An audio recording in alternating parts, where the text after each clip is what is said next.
Jeremy Goldberg.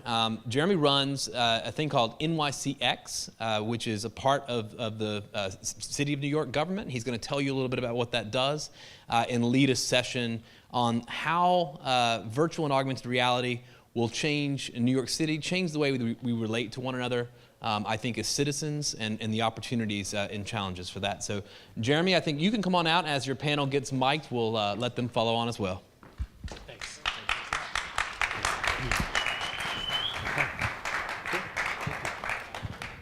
All right, so there's a lot of great energy here this morning. Thanks to Justin and the Media Lab for all the great work that they do here in this city. I know that we always kid and joke in City Hall that San Francisco is a great city, but New York City is the best city in the world.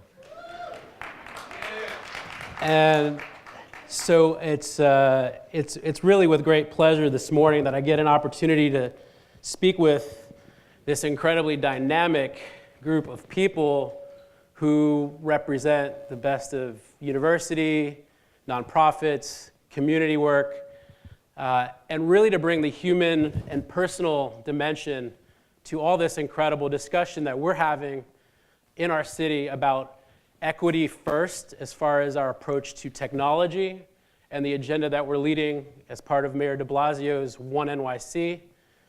For those of you that are not familiar with the work that we do out of the Mayor's Office of the CTO, we are your front door for industry engagement, partnership programming, tied to the way that technology can really advance and make for a more equitable, resilient, and transformative city for New Yorkers, wherever they may live, in whichever neighborhood across the 5 boroughs.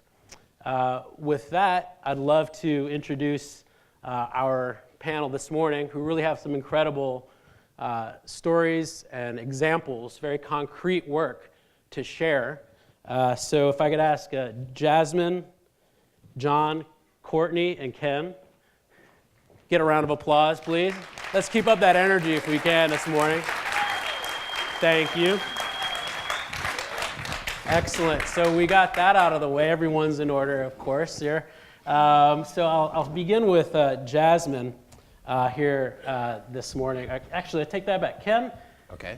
Given that your work and your role contextual, you understand what's trending and what's on the horizon for this work around AR and VR. Tell us a little bit about what you see and what you're experiencing and what that means for the future of our city here in New York and our urban environment.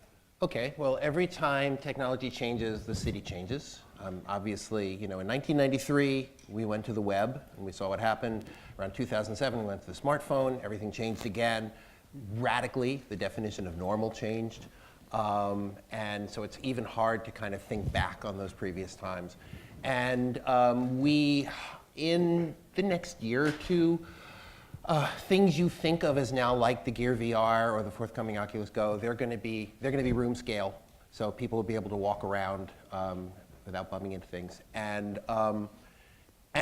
also that'll converge with things like the HoloLens, which you can see through, and within the next 4 years, those glasses that you're wearing are going to basically be just to walk around normal augmented reality devices. No one will be thinking about it as technology. Anyone we think about the web as technology.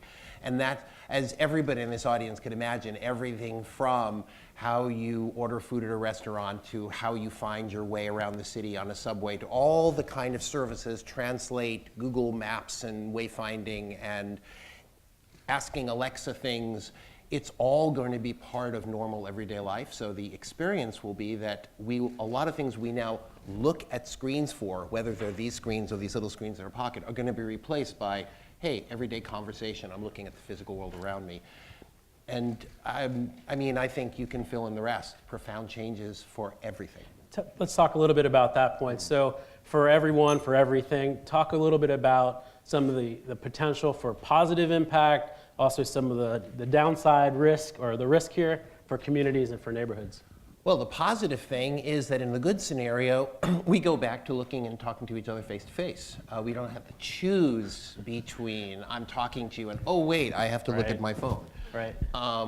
The negative goes from everywhere to, and that's a big deal. People are very good at face-to-face communication. The negative goes from everywhere to, oh, Are people actually really good at that? I'm just curious. What do you yeah, think? I mean, I think we evolved over millions of years to have all this like stuff in our brains for facial recognition, audio. As you saw to the audio panel earlier this morning, eye contact, all this subtle stuff that we have all this hardware in our heads that isn't being used when we're texting people. So it's kind of nice to get back to using what we're really, really good at as humans. Like, how do I know you're nervous? How do I know you're telling the truth? How do I know whether you're distracted? Well, I don't even know how I know, but I know. That's what we're good at. So that's the good scenario. The bad scenario is, yeah, I'm talking to you, but I'm really looking at my Facebook feed, and everyone just starts checking out. Yeah. That would be bad. Right. And it's really not, I don't think that's a function of the technology, that's a function of us. And the really, really bad scenario is, on December 14th, they're going to decide, the FCC is going to decide about net neutrality. And if that goes away, and there are some pretty nightmare scenarios where you never even find out what's going on. We'll save that conversation for another one, Yeah. another day, Yeah. hopefully Yeah. sooner than later. So related to some of the community work, I mean, our office has a groundbreaking program called the NYCX Collabs, led by Jose Serrano McLean, who's down here. Raise your hand, Jose.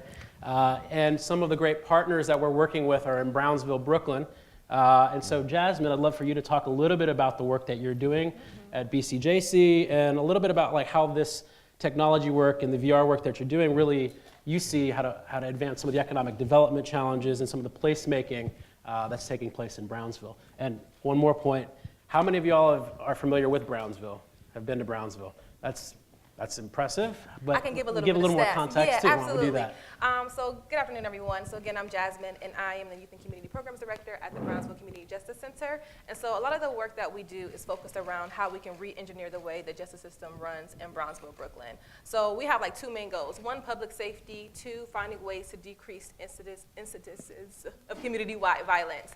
And so traditionally, that looked like alternative to incarceration programming, diversion programming, things of that nature. But more recently, we've been trying to figure out ways, or not really trying to figure out, we've figured out ways to really problem solve a lot of the like deep-rooted, long-standing territorial issues that's happening in Brownsville, Brooklyn through the use of technology. So, I mean, a little bit of context to Brownsville. Brownsville is like less than 2 square miles of space. It has the highest concentration of public housing in the nation.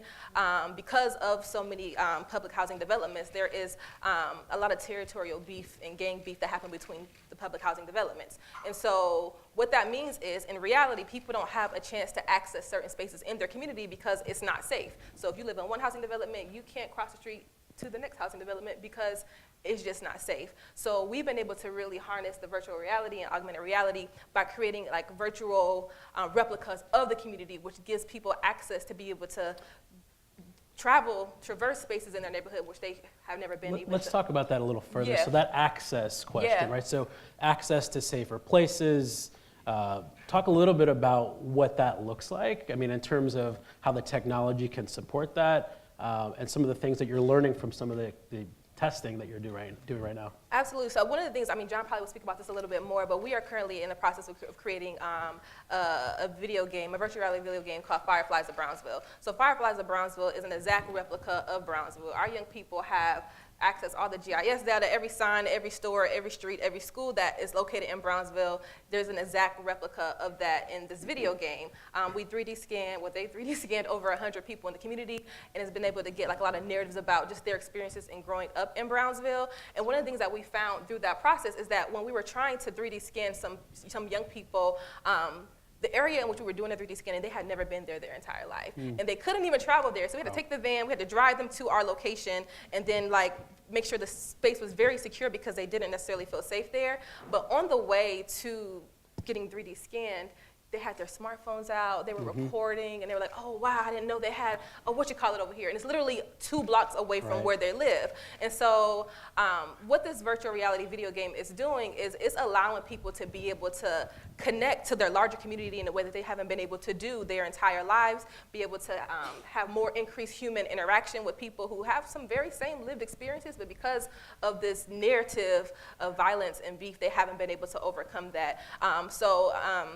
And do we have, I think actually, is that example you just shared, I think we have some video to actually show Okay. a little bit of that.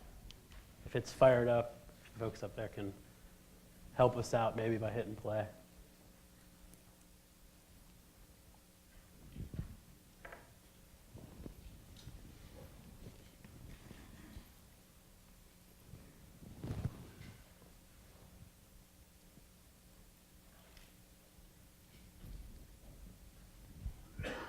This is a little bit different, but we could talk about this too.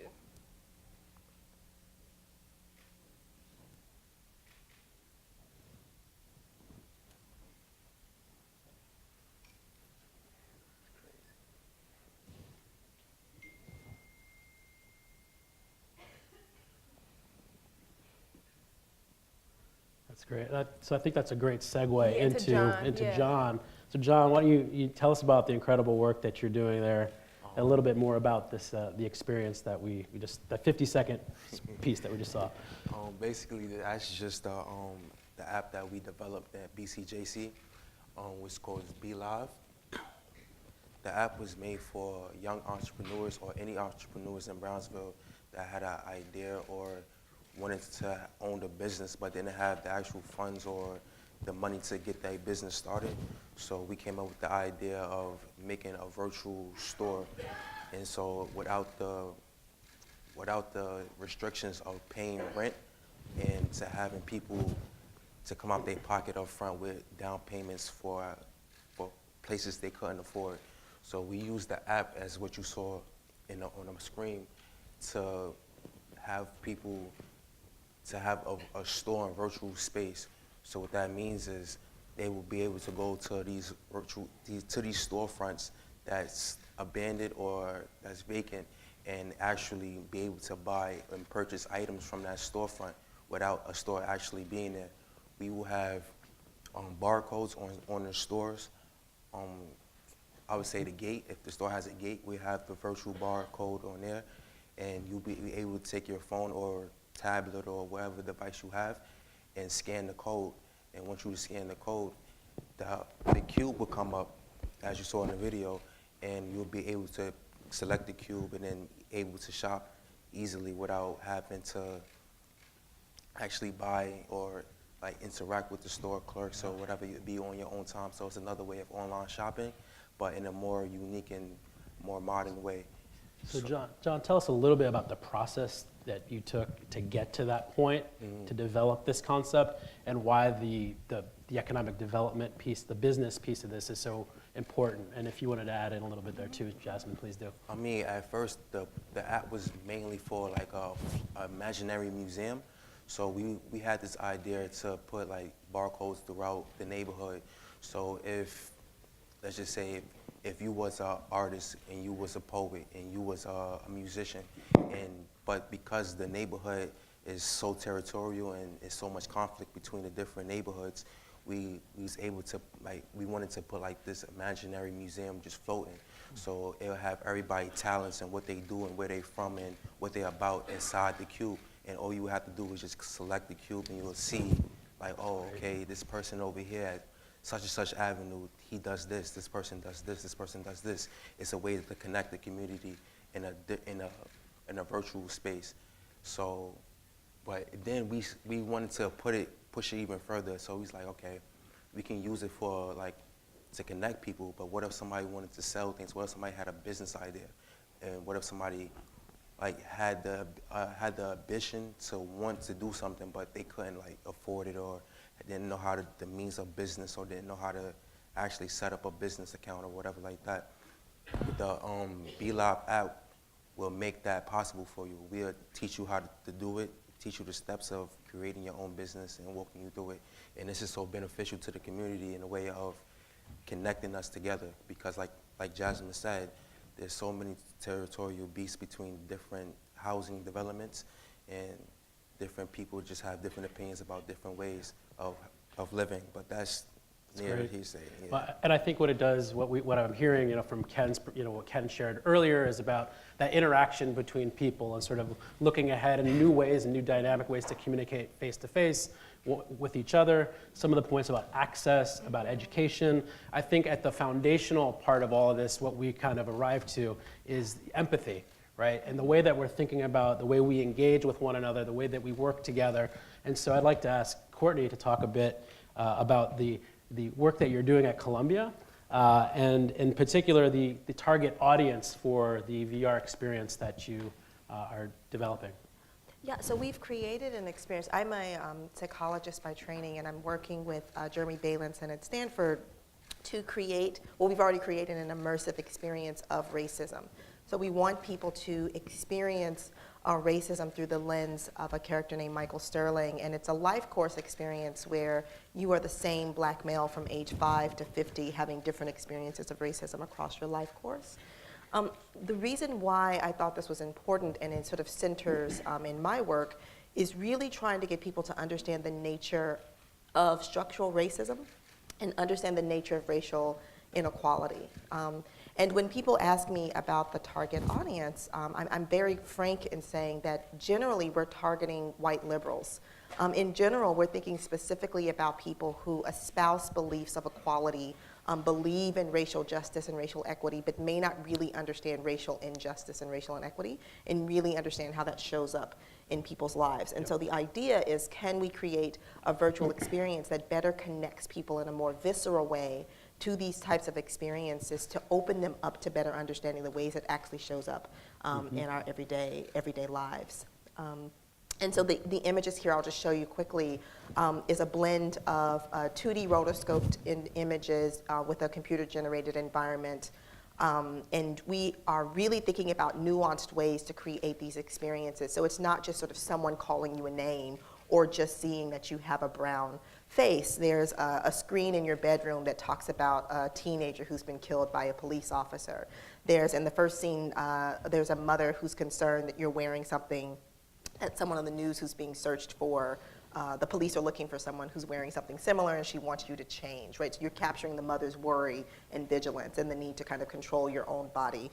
And then later, you also have an experience where you actually encounter the police using stop and frisk data from New York City, so you're getting stopped for jaywalking. And in the experience, we actually have you get down on your knees and put your hands up, and you're being very aggressively interacted with by a police officer. And then later, there's a scene where you're being interviewed for a job and ways in which racial discrimination, racial inequity can show up in spaces like that. So it's this really nuanced and layered attempt to create something that's very authentic. And really, when we're thinking about what comes out of this, the idea is that for people for whom this is part of their social reality, they live this every day, our hope is that they come out and say, that's it exactly. And for people for whom this is not part of their social reality, not things that they have to encounter, they say, I had no idea. Right. And so in an effort to continue on this, because I think these conversations right now that we're having are critically important to the way that we're thinking about our future. But today, right, all of this, what we see in the headlines, what we are talking about, conversations. Jay-Z had an interview yesterday. Yes, I'm bringing up Jay-Z, but talking about like how Donald Trump being president has at least surfaced a lot of these issues of racism and other challenges that we have in this complex environment. My question is for the panel, though, what would or why would someone opt in to actually take on this experience? Why would someone want to put on who is who might not otherwise care? Why would they want to put on the VR and actually experience this? I mean, I don't think that's why I had to think carefully about the target audience, right? So I'm not targeting someone who wouldn't care. I'm targeting people who do care, who don't quite understand or quite get it. And so I think people who really believe in justice and equity, if that's really a part of their ideology, they would be willing to sort of have this sort of immersive experience. And I will say people have put the headset on and have wanted to take it off because it was such an intense experience. But I think that's part of the power of what we've been able to create. Right. Great. And if you haven't seen Courtney's TED Talk, I would really encourage you to check it out. It's one of the best I've seen. Oh, thank you. And so on a related note to some things that I've kind of asked each of you so far is the process for developing the content. Talk a little bit about your team and how you develop this? So we really started with a blank slate, and it can be difficult to get people to give you money to do something when you don't know what you're going to do or create. But they, No way, right? they took a risk anyway. But it was really important to use a multidisciplinary team to come to this question of what is racial injustice, what is racism, what does that look like, and really brainstorm as many ideas as possible, and then try to boil that down into something that was meaningful and useful in VR, which is why the collaboration with the Stanford team is especially important. This is the work that they do. They think about the technology, they think about the human behavior, interaction components of VR. So to have them interact with us and say, that doesn't translate in VR, or we can't quite achieve that quite yet. But in other ways, because I had never tried VR before I wrote the proposal for the funding to do this project, going in blind in some ways let me be open and challenge probably some of the norms of the technology, and I think allowed us to push some of those boundaries. So multidisciplinary Yeah. and allowing yourself to develop as a team, the content was very important. Right, excellent. Any reaction to? That's dope. Thanks. So dope. Ken. want to expand on that. I think that probably everybody in this room is knowledgeable enough to know that there is such a thing as unconscious bias. And I would guess that probably everybody in this room would say, hey, if I've got an unconscious bias, what can I do to get rid of the Yep. conscious bias? Because I'm slightly dysfunctional and not dealing with actual reality. Maybe I Yep. can get better. So I think probably everyone here would be interested in this. And I think another important component is sort of not only the unconscious racial bias, but also really trying to help people understand systems and structures that disadvantage people, and also get a sense that this is something that happens across your whole life. So, for instance, the way in which Brownsville was structured, I would link to structural racism, right? Putting all of those housing developments together in the same space and the downstream problems that causes, and what types of communities do we do that in as opposed to the communities we would never do something like that in, is rooted in racism. But we often don't have that understanding. And so I wanted to, on that point, as it relates to some of the ideas that the teams, and the groups of people that you work with, all four of you, to identify problems and opportunities, right, to where tech has a role to play here. Talk a little bit about, John, maybe beginning with you, why is it important for those ideas and problems that you're solving for to come from within the community? Because once it starts in the community, it stays in the community. So what that means is, like, if your community sees that the own residents inside the community wants to change, and they see that it wants to develop and grow, like it's like the first stepping stone to the community developing itself and becoming more independent and more strong. So I feel like everything that stays with the community should help build it. Excellent. So I think that that we've identified a couple of different areas for opportunity. We've identified some real tangible programs and projects that are really, I think, bound to make a difference here. One of the things that we talked about briefly, Ken, and I'm going to go there just for a few moments, is that does anyone know what happened on March 27th of this year? If not, Ken, you can share a little bit, right? Okay, yeah, because we were talking about this before the Yeah. the green room. Yeah. Two things happened. Yep. One was, as you know, you can use Google and you can use Facebook, but you don't have to. But if you use them, as opposed to Tor and DuckDuckGo, et cetera, if you use them, then you've got this deal where, okay, they scrape your data, they sell it to advertisers, that's how they make money. It's, everybody understands that. On March 27th, Congress voted to apply the same courtesy to the common carriers, Comcast and Verizon and AT&T, et cetera. So the people you have to use, that you have no deal with, like you have no choice. It's like, oh, hey, I bought some black lace underwear. Everybody knows that now. They can sort of sell me stuff. And the reason, and the interesting thing was that the other thing that happened on the same day was Elon Musk announced Neuralink. So, direct brain interfaces. And since we are interested in the future and we're like, whoa, technological enhancement has to go along with understanding of what are the limits of what people can do with that, that was a worrying day. And let's break it down to how that matters and why that matters here in our city and for people, right? For New Yorkers, whether it's Brownsville or it's Tribeca or elsewhere. There's two things. There's one is Who controls information? Do I have access to the information I need to do things? And at some point, if I don't know something, it's not actionable. Nobody ever finds out about Brownville. You know, you do everything and, oh, that's really not convenient for people to hear about that for whatever reason. The whole idea of a functioning democracy is, sure, it's noisy, but people get heard.